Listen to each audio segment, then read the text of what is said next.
Hello everyone, मैं हूं Luv Kumar. A very good morning to all of you. मैं आज आपको सिखाऊंगा इंफ्रारेड स्पेक्ट्रोस्कोपी का जो एब्जॉर्प्शन स्पेक्ट्रम है उसको आज हम लोग स्टडी करेंगे। तो पिछले क्लास में भी हम लोग बहुत सारा इंपॉर्टेंट जैसे अल्केन, अल्कीन, हैलोजन ग्रुप और कुछ कुछ ग्रुप्स का स्टडी किया था। आज सेकेंड और ये जो लास्ट पार्ट है जिसमें हम लोग बचे हुए जितने भी आपको ग्रेजुएशन लेवल में पढ़ना है वो सभी फंक्शनल ग्रुप का जो है आईआर बैंड का स्टडी करना आपको सिखाएंगे। तो चलिए शुरू करते हैं। वीडियो को स्टार्ट करने से पहले अगर आप हमारा चैनल सब्सक्राइब नहीं किए हैं तो प्लीज़ जरूर से जरूर मेरे चैनल को सब्सक्राइब कीजिएगा और वीडियो को लाइक भी कर दीजिएगा, ताकि आज हम लोग अल्कोहल को स्टडी करेंगे। अल्कोहल का बेसिक स्ट्रक्चर होता है ROH, ठीक है।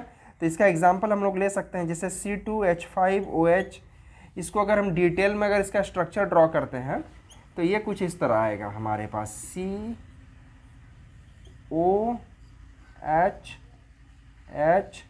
और यहाँ पर H3।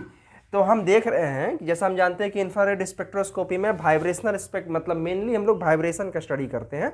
इंफ्रारेड का जो रेडिएशन है जब हम मॉलिक्यूल के ऊपर डालते हैं तो बॉन्ड जो है या तो बेंड होता है या फिर स्ट्रेच होता है, मतलब वाइब्रेशन होता है। वाइब्रेशन के कारण आइदर स्ट्रेचिंग और बेंडिंग होता है। तो यहाँ पर हम देख सकते हैं कि ऑक्सीजन और हाइड्रोजन के बीच का ये जो बॉन्ड है ये बॉन्ड स्ट्रेच करेगा। तो सबसे मेन स्ट्रेचिंग जो हमारा होता है OH स्ट्रेचिंग, जो कि 3650 टू 3500 सेंटीमीटर इनवर्स के रेंज में आता है।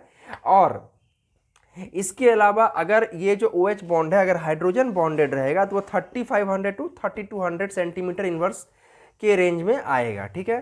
तो ये हमारा फ्रीक्वेंसी रेंज वाले। अब सवाल उठता है कि ये जो है OH बॉन्ड फ्री रहेगा तब आएगा। तो फ्री का मतलब हुआ कि जब हम अल्कोहल का जो स्पेक्ट्रा है वो या तो गैसियस स्टेट में लें या फिर काफ़ी डाइल्यूट सॉल्यूशन जब रहेगा तो उसमें हम यदि हम अल्कोहल का स्पेक्ट्रा लेंगे तब हमको ये रेंज मिलेगा। और यदि कॉन्सनट्रेटेड अल्कोहल है तो हमारा कॉन्सनट्रेटेड अल्कोहल में हाइड्रोजन बॉन्डिंग हो जाएगा और हाइड्रोजन बॉन्डिंग होने के कारण यहाँ पर ये 3500 टू 3200 के रेंज में आएगा। इसके अलावा 1 डिग्री अल्कोहल है तो 1 डिग्री अल्कोहल में ये जो वैल्यू है 3640 के रेंज में आएगा।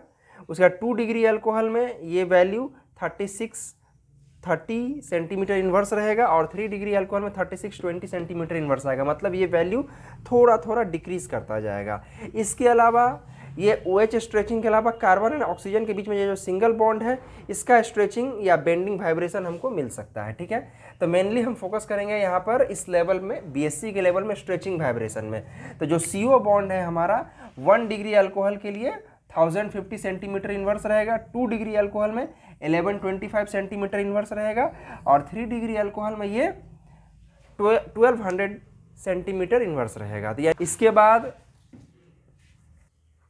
अब हम लोग ईथर को देखेंगे। तो ईथर मॉलिक्यूल का अगर हम एक छोटा सा ईथर मॉलिक्यूल लेते हैं तो इसका जनरल स्ट्रक्चर होता है हमारा ROR का,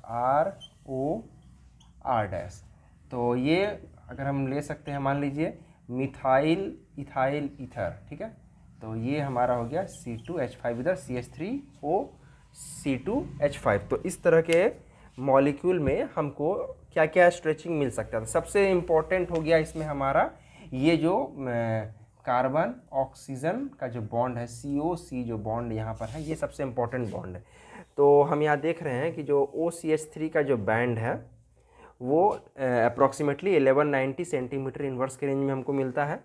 इथॉक्सी ग्रुप के लिए 1150 एंड 1100 सेंटीमीटर के आसपास ये जो है सेंटीमीटर इन्वर्स रेंज में हमको मिलेगा। उसके बाद आइसोप्रोपाइल का जो ग्रुप है हमारा मतलब आइसोप्रोपोक्साइड ग्रुप जो है हमारा 1175 टू 1110 cm इन्वर्स के रेंज में 3 बैंड्स हमको, मतलब इस तरह का 3 पीक जो है हमको 3 1 2 3 बैंड जो है हमको मिलेगा यहाँ पर। उसके अलावा जो है ब्यूटोक्साइड आयन है, अगर आयन नहीं बोल सकते हैं, ये ब्यूटोक्साइड ग्रुप है। N ब्यूटाइल ग्रुप अगर लगा रहेगा ऑक्सीजन के साथ तो उस कंडीशन में हमको 2 पिक्स मिलेगा, यानी कि 2 बैंड मिलेगा। पिक नहीं कह सकते हैं, बैंड। IR में एक्चुअली बैंड आता है इंफ्रारेड स्पेक्ट्रोस्कोपी में।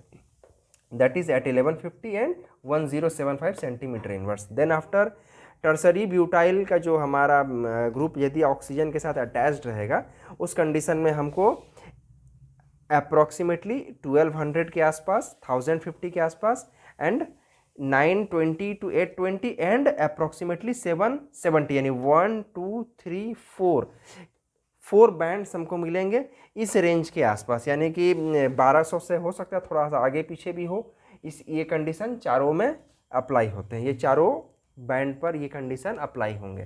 तो इस तरह का अगर हमको बैंड मिलता है, उसके अलावा अगर CH3 ग्रुप प्रेजेंट है तो CH3 में हमारा CH स्ट्रेचिंग भी हो सकता है। तो CH स्ट्रेचिंग भी हमको मिल सकता है एट 2800 सेंटीमीटर इन्वर्स के आसपास। ये हो सकता है इससे 15-20 कम भी हो सकता है या ज़्यादा भी हो सकता है। इसके अलावा हम पिछले क्लास में यानी कि जस्ट बिफोर लेक्चर में जो पार्ट हम डिस्कस किए हैं, अगर उस पार्ट से भी अगर कुछ फंक्शनल ग्रुप या कोई अल्काइल चेन अटैच रहेंगे तो उसका भी हमको स्ट्रेचिंग या बेंडिंग वाइब्रेशन ऑब्जर्व होगा। और जो हमारा पिछला वीडियो था उसका हम इस वीडियो के डिस्क्रिप्शन बॉक्स में लिंक डाल दिए हैं, आप जाकर के वहाँ से उसको देख लीजिएगा। अब हम लोग डिस्कस करेंगे कार्बोनिल कंपाउंड। कार्बोनिल कंपाउंड एक सबसे इम्पॉर्टेंट कंपाउंड माना जाता है। IR स्पेक्ट्रोस्कोपी में इसको हम लोग डिटेक्ट कर सकते हैं। और इसमें क्या होता है कि कार्बोनिल कंपाउंड के अंदर में अल्डिहाइड, कीटोन, ईस्टर और एसिड, ये चारों ग्रुप कंसीडर किया जाता है। ये ऐसा इसलिए होता है क्योंकि ये सभी कंपाउंड में C+O functional group commonly present रहते हैं, ठीक है। तो इसके बाद होता क्या है कि कार्बोनिल ग्रुप में कुछ हो ना हो, आपको एक स्ट्रॉन्ग एंड शार्प बैंड जो है up to 1900 to 1580 centimetre inverse के बीच में एक बैंड मिलेगा, ठीक है। वो एकदम शार्प रहेगा इस तरह, और थोड़ा सा मतलब एकदम थोड़ा सा चौड़ा रहेगा, और शार्प मतलब एक बड़ा सा बैंड आएगा। तो ये बैंड आया तो सबसे पहले ये आपको एक कंफर्म हो जाना है कि ये कार्बोनिल कंपाउंड हो सकता है। कार्बोनिल कंपाउंड होने के बाद हम लोग सबसे पहले डिस्कस करेंगे कीटोन को। कीटोन का एक अगर हम जनरल स्ट्रक्चर देखें तो RC+O तो ये हुआ हमारा कीटोन का स्ट्रक्चर। तो अगर हमारा नॉर्मल कीटोन रहेगा, नॉर्मल कीटोन मतलब अगल बगल सिर्फ अल्काइल ग्रुप है और कोई दूसरा ग्रुप नहीं, इस कंडीशन में हमको कीटोन का एक जो है C+O का जो स्ट्रेचिंग है एट 1700 सेंटीमीटर इनवर्स पर मिलेगा। ये मिलेगा ही मिलेगा, इसमें कोई दो राय नहीं है। लेकिन एक्चुअल में अगर मान लीजिए कि यहाँ पर R ग्रुप ना होकर के कोई दूसरा ग्रुप प्रेजेंट रहता है, तो उस कंडीशन में क्या होगा कि ये जो 1700 सेंटीमीटर इनवर्स पर जो हमको बैंड मिल रहा है, ये बैंड यहाँ से थोड़ा सा कम या ज़्यादा शिफ्ट हो सकता है। तो वो शिफ्ट कैसे होगा, उसके लिए हमारे पास ये 4 कंडीशन है, ठीक है। पहला कंडीशन है इलेक्ट्रॉन विथड्रॉइंग ग्रुप। मान लीजिए कि यहाँ पर एक इलेक्ट्रॉन विथड्रॉइंग ग्रुप प्रेजेंट है। सपोज कीजिए कि मैं यहाँ पर एक फ्लोरीन ग्रुप को अटैच कर देता हूँ।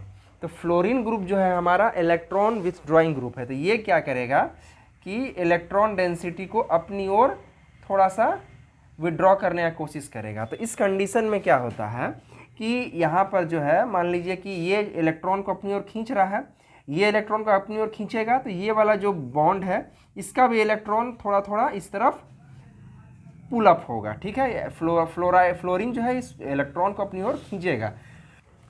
तो ये उस कंडीशन में क्या होगा कि ये जो इलेक्ट्रॉन बॉन्ड, ये इलेक्ट्रॉन पेयर जो यहाँ पर 2 लोन पेयर प्रेजेंट है, ये पेयर इस ओर आने का कोशिश करेंगे, जिसके कारण क्या होगा कि ये जो हमारा C+O है, ये बॉन्ड स्ट्रॉन्ग होगा। अगर ये बॉन्ड स्ट्रॉन्ग होगा तो उस कंडीशन में ये जो बैंड है 1700 की जगह पर हो सकता है कि ये 1730 के आसपास आपको ऑब्जर्व हो, ठीक है, या 1740 के आसपास ऑब्जर्व होगा, या 1750 या 1780, 90 कुछ भी हो सकता है, मगर 1700 से ऊपर आएगा। लेकिन अगर मान लीजिए कि यहाँ पर ये फ्लोरीन ना होकर के एक इलेक्ट्रॉन डोनेटिंग ग्रुप प्रेजेंट है, सपोज कीजिए कि OCH3 प्रेजेंट है। OCH3 को भी हम लोग नहीं देखेंगे, ये स्टेज अभी सही नहीं है OCH3 के लिए। मान लीजिए कि यहाँ पर हम C2H5 लगा देते हैं, ये अल्काइल ग्रुप है और इलेक्ट्रॉन डोनेटिंग ग्रुप है। तो इलेक्ट्रॉन डोनेटिंग ग्रुप है तो उस कंडीशन में क्या होगा कि ये जो इलेक्ट्रॉन डेंसिटी है इस बॉन्ड के थ्रू इस कार्बन पर पुश करने का कोशिश करेगा। तो इस कार्बन पर जब ये पुश करने का कोशिश करेगा तो ये जो बॉन्ड है ये यहाँ शिफ्ट करने का कोशिश करेगा, तो यहाँ शिफ्ट करने का कोशिश करेगा तो उस कंडीशन में क्या होगा कि डबल बॉन्ड कैरेक्टर थोड़ा सा डिक्रीज करेगा और ये बॉन्ड का जो स्ट्रेंथ है, मजबूती है, थोड़ा घटेगा। स्ट्रेंथ घटेगा तो ये जो फ्रीक्वेंसी है ये भी घटेगा और ये घट करके हो सकता है कि आपको 1680 टू 1650 के आसपास में आपको मिलेगा। ठीक है, तो दो कंडीशन में दो फैक्टर, फर्स्ट फैक्टर हमने देखा इलेक्ट्रॉन विथड्रॉइंग ग्रुप, सेकंड हमने देखा इलेक्ट्रॉन डोनेटिंग ग्रुप। अब हम नेक्स्ट देखते हैं कॉन्जुगेशन। मान लीजिए कि यहाँ पर अगर कॉन्जुगेशन है, कॉन्जुगेशन का मतलब अल्टरनेट डबल बॉन्ड है। ठीक है, सपोज कीजिए कि इस तरह का ग्रुप है लगा हुआ जिसमें अल्टरनेट डबल बॉन्ड है, तो इस कंडीशन में क्या होगा कि ये वाला जो बॉन्ड है ये यहाँ शिफ्ट होगा, तो उसके बाद ये बॉन्ड यहाँ शिफ्ट होगा और ये बॉन्ड यहाँ शिफ्ट होगा, फिर रेजोनेंस होगा तो ये बॉन्ड वापस यहाँ शिफ्ट होगा, ये बॉन्ड वापस से यहाँ जाएगा और ये बॉन्ड वापस से यहाँ आएगा। तो ये रेजोनेंस होने के कारण क्या होगा कि यहाँ पर मोर सिंगल बॉन्ड का कैरेक्टर प्रोवाइड किया जाएगा इस कंडीशन में। यहाँ पर मतलब more is the conjugation, then presence of double bond will have more single bond character. That's why the frequency absorption of CO stretching, C double bond O stretching will decrease from 1700 and it will come up to the point of 1650. 1650 के आसपास में आपको ये stretching आ जाएगा अगर यहाँ पर conjugation होगा, मतलब मिल सकता है। उसके बाद लास्ट होता है रिंग साइज। कीजिए कि एक स्ट्रक्चर हम लेते हैं कुछ इस तरह का, तो यहाँ पर जो डबल बॉन्ड है और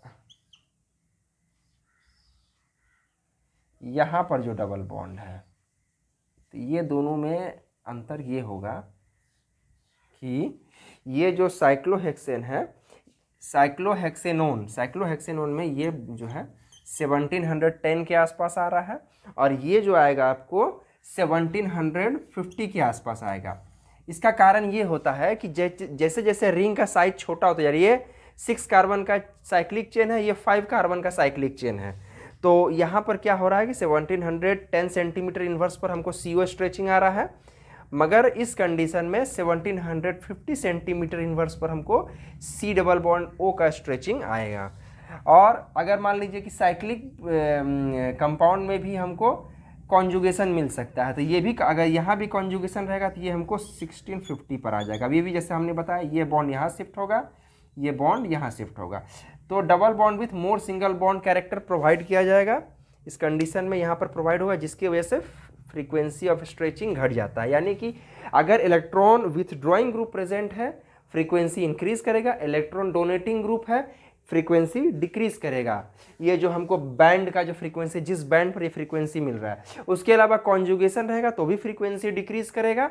एंड लास्ट वन, अगर रिंग जितना ज़्यादा स्ट्रेंड होता जाएगा, मतलब रिंग साइज जितना ज़्यादा छोटा होता जाएगा, उतना ज़्यादा हमको जो है ये वैल्यू इंक्रीज करता जाएगा। नेक्स्ट वन हम लोग डिस्कस करेंगे अल्डिहाइड। अल्डिहाइड में हम देखेंगे कि जो शार्प बैंड आता है C डबल बॉन्ड O के लिए, वो 1720 सेंटीमीटर इन्वर्स के रेंज में आता है। और अभी हम देख रहे थे कुछ देर पहले, अभी जब हम लोग डिस्कस कर रहे थे कीटोन के लिए, तो कीटोन में हम देखे थे कि जो CO बॉन्ड का स्ट्रेचिंग आता है वो 1700 पर आता है।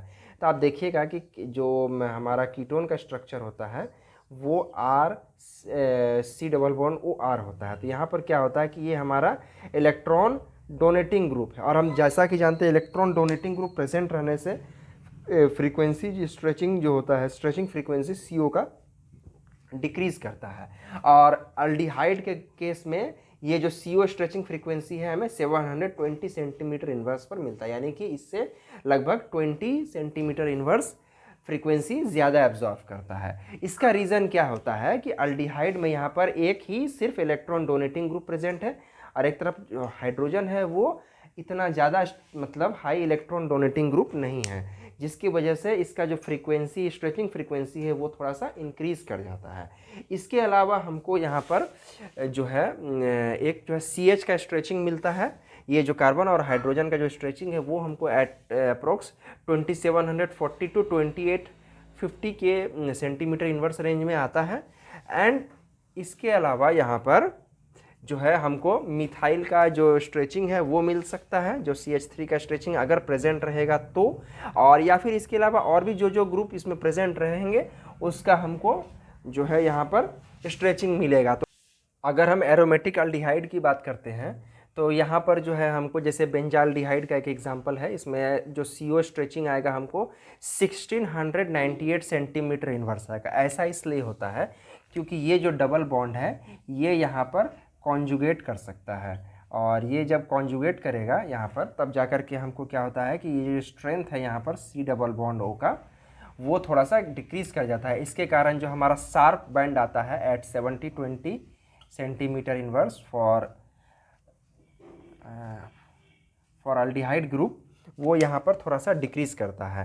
एंड ये जो CH स्ट्रेचिंग है यहाँ भी हमको मिल सकता है aldehyde CH stretching at 29 to 3000 centimetre inverse पर।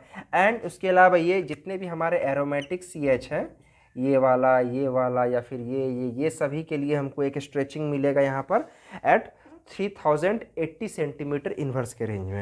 ठीक है, इसके अलावा अगर और भी कोई फंक्शनल ग्रुप प्रेजेंट रहेंगे तो उसका भी हमको डिटेल मिल सकता है। हम लोग का जो अगला स्टडी होगा उसी पॉइंट पर होगा, तो इस पॉइंट को अब हम अगले क्लास में डिस्कस करेंगे।